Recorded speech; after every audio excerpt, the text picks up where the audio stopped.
ስለ ትንሣኤው ብርሃን ወይም ሆሊ ፋየር እየተባለ ስለሚጠራው አምላካዊ ብርሃን ምን ያህሎቻችሁ ታውቃላችሁ? ስለ ትንሣኤው ብርሃን ያልሰማችሁ ሰዎች ካላችሁ ከዚህ ቪዲዮ በኋላ እስከዛሬ ድረስ ስለ ትንሣኤው ብርሃን ሳታውቁ በመኖራችሁ እርግጠኛ ነኝ በጣም ትቆጫላችሁ። በዛሬው የቪዲዮ ትምህርታችን ስለ ትንሣኤው ብርሃን ወይም ሆሊ ፋየር እየተባለ ስለሚጠራው አምላካዊ ብርሃን እንማማራለን። አብራችሁን ቆዩ። በቅድሚያ ካስታውሳችሁ ጌታችንና መድኃኒታችን ኢየሱስ ክርስቶስ ሞትን ድል አድርጎ ሲነሳ በትንሣኤው ዕለት ማለት ነው በመቃብሩ ስፍራ ላይ ታላቅ አምላካዊ ብርሃን ታይቶ ነበር። ይህ አምላካዊ ብርሃን አንድ ጊዜ ብቻ ጌታ ከሞት ሲነሳ ብቻ የታየ አይደለም። በየዓመቱ ክርስቶስ በተነሳበት ዕለት የትንሣኤው ምስክር ሆኖ ይሄው ለሺህ ዘመናት እየታየ ይገኛል በመቃብሩ ስፍራ ላይ ማለት ነው። በጣም የሚያስገርመውና ደስ የሚያሰኘው ነገር ደግሞ ምን መሰላችሁ?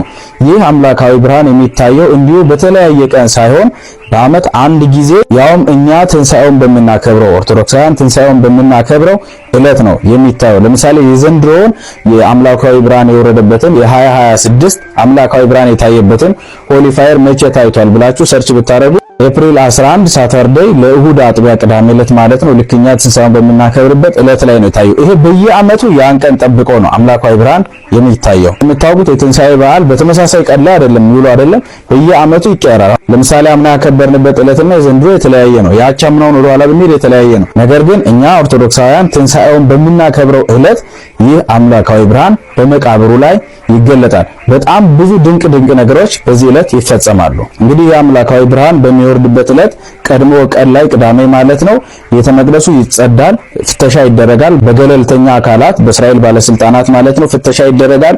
ማንኛውም አይነት ተቀጣጣይ ነገር አለመኖሩ ቼክ ከተደረገ በኋላ ወደዚህ ወደ መቃብሩ የጸሎት የሚገባው ፓትርያርክ ፍተሻ ተደርጎለት የጸሎት ይገባል። እንግዲህ የግሪኩ ፓትርያርክ ይገባል፣ የአርመኑም የግብጽ የሶሪያም እንደዚህ ለማገልገል ይገባሉ አብረው ፓትርያርኮች ማለት ነው። ከዚያም ህዝቡ በውጭ ሆኖ ጸሎት ያደርጋል። ኪሪያ ኤሌሶን እያለ ወይም ጌታ ሆይ አቤቱ ጌታ ሆይ ማረን እያለ ህዝቡ ከደጅ ሆኖ በጨለማ ውስጥ ሆኖ ማለት ነው ጸሎት ያደርጋል። በዚህን ሰዓት ሰማያዊ መልክ ያለው አምላካዊ ብርሃን ከሰማይ ይወርዳል። ጌታ በተቀበረበት መቃብር አሁን ላይ ባዶ በሆነው መቃብር ማለት ነው ሁልጊዜ ዓመቱን ሙሉ የማይጠፉ ሻማዎች ነበሩ፣ ግን በዕለቱ የትንሣኤ ዕለት ይጠፋሉ። ምክንያቱም አምላካዊ ብርሃን መጥቶ ነው እኚህ ሻማዎች የሚለኩሰው። እኚህ ሻማዎች የሚበሩት ከሰማይ በወረደ እሳት ነው።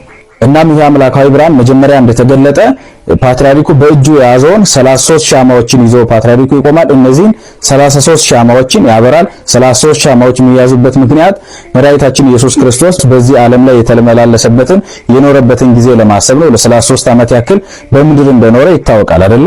ከዚያም ቀጥሎ በመቃብሩ ላይ የተቀመጡ ሻማዎችን ይለኩሳል። በጣም የሚያስገርመው ነገር ደግሞ ምን መሰላችሁ? ይህ ሆሊ ፋየር እየተባለ የሚጠራው አምላካዊ ብርሃን አምላካዊ እሳት ከዚህ ቀደም እኛ እንደምናውቀው እንደ ተፈጥሯዊ እሳት አይደለም። ማለት የሚያቃጥል ሳይሆን እንደውም የሚቀዘቅዝ ነው። ቀዝቃዛ እሳት ነው ማለት በእጃችን ላይ ብናደርገው ከፊታችን ላይ እሳቱን ብንይዘው አያቃጥለንም። ይሄ በጣም በእውነት ያስገርማል። ይህ አምላካዊ ብርሃን ወይም አምላካዊ እሳት እጃችንን ፊታችንን ብናደርግበት ሳያቃጥለን ይቆያል። የሚቆየው ግን ለ33 ደቂቃዎች ያክል ነው። አሁን ላይ ብዙ ሳይንቲስቶች በዚህ ጉዳይ ላይ ጥናቶችን አድርገው ደቂቃው ለ33 ደቂቃ ያክል ሳያቃጥል እንደ ተፈጥሯዊ እሳት ማለት ነው ሳይባላ ይቆያል። ከዚያ በኋላ ልክ እንደ ተፈጥሮ እሳት የሚያቃጥል ይሆናል። ለ33 ደቂቃ ያክል ግን አያቃጥልም። እንዳልኳችሁ እነዚህ 33 ደቂቃዎች ጌታችን መድኃኒታችን ኢየሱስ ክርስቶስ በዚህ ምድር የተመላለሰበትን የ33 ዓመታት ምሳሌ ነው።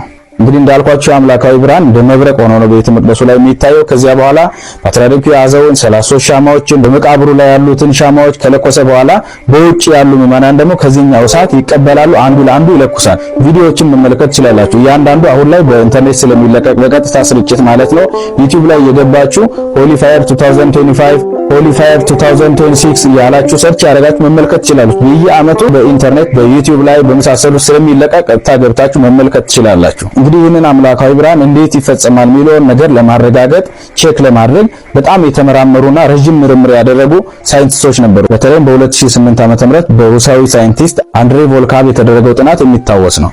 እና ይህ ሳይንቲስት ወደ ውስጥ ገብቶ እንዴት ብርሃን ሊፈጠር ይችላል የሚለውን በጣም ዲቴል ለማጥናት ሞክሯል። ነገር ግን ከተፈጥሮ ሕግ ውጪ በሆነ መንገድ በተአምራት እንደሚፈጸም ነው እሱም ያረጋገጠው።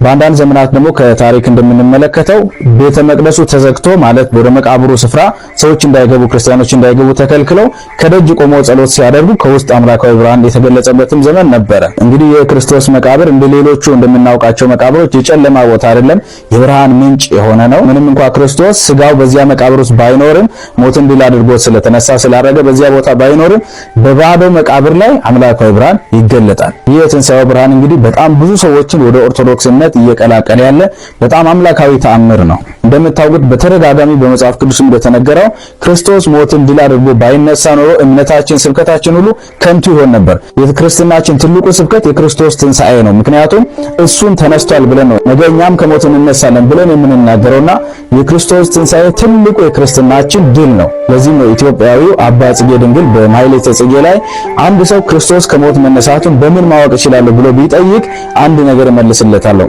ይሄ ምንድነው? ሄዶ ወደ ኢየሩሳሌም ክርስቶስ በተነሳበት ዕለት የሚወርደውን አምላካዊ ብርሃን ይመልከትና ያን ጊዜ ክርስቶስ ሞትን ድል አድርጎ እንደተነሳ መረዳት ይችላል ብለዋል። አሁን ላይ እንግዲህ እንደሚታወቀው በዚህ በትንሣኤው ዕለት አምላካዊ ብርሃን ከተገለጸ በኋላ ወደ ተለያዩ ሀገራት ይህንን ብርሃን መውሰድ ተጀምሯል። በዛው በእለቱ ቻርተርድ ፍላይት ይዘጋጅና በፕሌን ማለት ነው ያ ከሰማይ የወረደው አምላካዊ ብርሃን የለኮሰውን ሻማ ይዘው ቀጥታ ወደ ተለያዩ ሀገራት በፕሌን በመሄድ ምሳሌ ግሪክ ኦርቶዶክሳውያን በእለቱ በትንሣኤው ዕለት ማለት ነው የሚያበሩትን ሻማ ከዛ ከአምላካዊ ብርሃን በመቃብሩ ላይ ከወረዱ ከአምላካዊ ብርሃን የተወሰደ ነው። በኢየሩሳሌም ወደ ግሪክ በፕሌን በረው በዛው ቤተ መቅደስ ላይ ይህንን አምላካዊ ብርሃን ይለኩሳሉ። አሁን ላይ እንደሚታወቀው የአምላካዊ ብርሃን ወደ ተለያዩ ሀገራት ይሄዳል። ከዛ በኋላ ክርስቲያኖች በትንሣኤው ዕለት ከሱ ብርሃን የራሳቸውን ሻማ የሚለኩሱት። በኢትዮጵያ ኦርቶዶክስ ተዋሕዶ ቤተክርስቲያን ሥርዓት መሰረት በዚህ በትንሣኤው ዕለት የሚነበበው ተአምረ ማርያም ይህንን ታሪክ የሚያስረዳ ነው አይደለ? ስለ ትንሣኤው ብርሃን የሚነገር ነው በእለቱ የሚነበበውና እኛም በእለቱ ብዙ ሻማዎችን በማብራት ትንሣኤከ ለእለ አመነ ብርሃነከ ፈኑ ዲቤነ እንላለን አይደለ? ትንሣኤን ለምናምን ለኛ ብርሃንህን ላክልን እያለን እንዘምራለን፣ እንጸልያለን። የሰማነውን በልቡናችን ያሳድርብን። አሜን። ይቆየን።